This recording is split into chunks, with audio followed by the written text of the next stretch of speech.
back to Real Talk. I'm Autumn Lewis. I'm Stephenie Medina. And I'm Anthony Moreno. And we're here for your arts and entertainment news for the week. Alright, in 2015 there were rumors that there were going to be spin-offs for the Fast and Furious movies with just specific characters.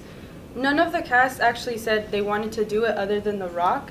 And Tyrese isn't really happy about it because all he says is the Fast and the Furious is about them being one, them being a family, and he's been trying to get everyone back together ever since Paul Walker passed away. He said that they all steered away from being a close unit and being a family, so for Rock to do one specifically on himself and make a story of himself is kind of stupid since he was brought in halfway through the movie, so he was never like an original one. None of the cast members have said whether it's a good idea or not, other than Tyrese. He says it's completely stupid.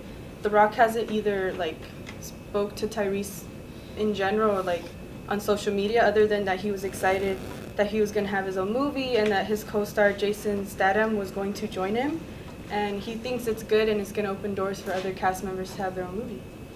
Well, I think it's pretty interesting that they choose, like you said, The Rock to have a spinoff, because he did come in halfway through the whole series. So, like, if anybody was to get a spinoff, I thought it would be maybe like Vin Diesel and that guy and the main characters. Yeah, because Vin Diesel was there from number one. Like, unfortunately, Paul Walker can't do it, which I think it would be like cool if Vin Diesel did it, so he can show how he got his start and like how he got into the whole car scene. For The Rock to do it doesn't make sense because he was a police officer. Like, what story are you gonna have? I think because of the success of the most recent Fast and Furious movies, which was the 7th and the 8th, they both hit over $1 billion. I think it makes sense for Universal to do some spin-offs, just because obviously it's a business and they want to make money. And The Rock has been doing really well in movies, like with San Andreas. He has the new Jumanji sequel, remake, whatever it's going to be.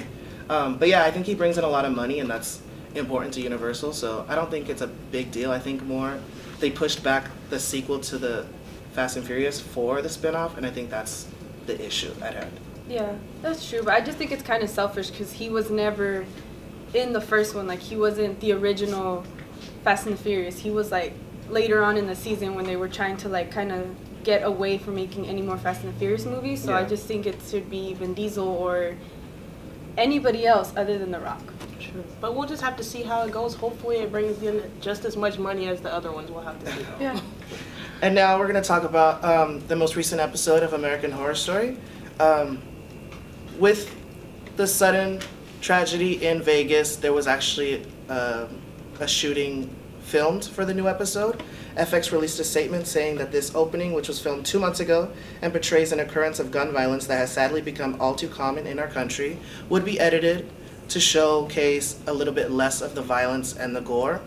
I think it's an important thing that they did edit it because it's more of a respectful thing for the victims of the tragedy. But I just wanted to see what you guys thought about that. I think it's smart because I think it's way too soon because some people are still grieving over, like, a lot of people lost their husbands, their wives, their friends. People lost their lives and they didn't do anything wrong. So I think it's smart that American Horror Story like took it out, and maybe they can add it later on, but it's just too soon.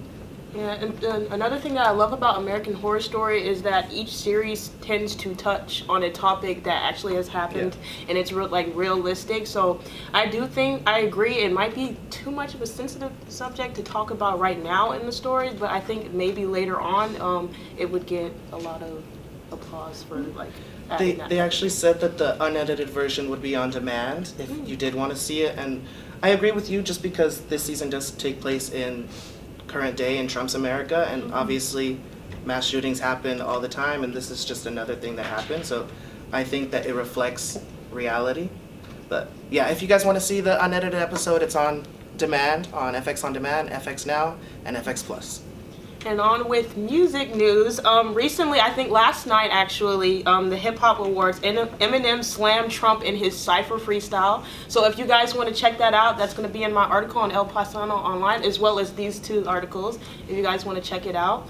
Thank you for watching Real Talk. This is, once again, Autumn Lewis. Stephenie Medina. And I'm Anthony Moreno. Thank you.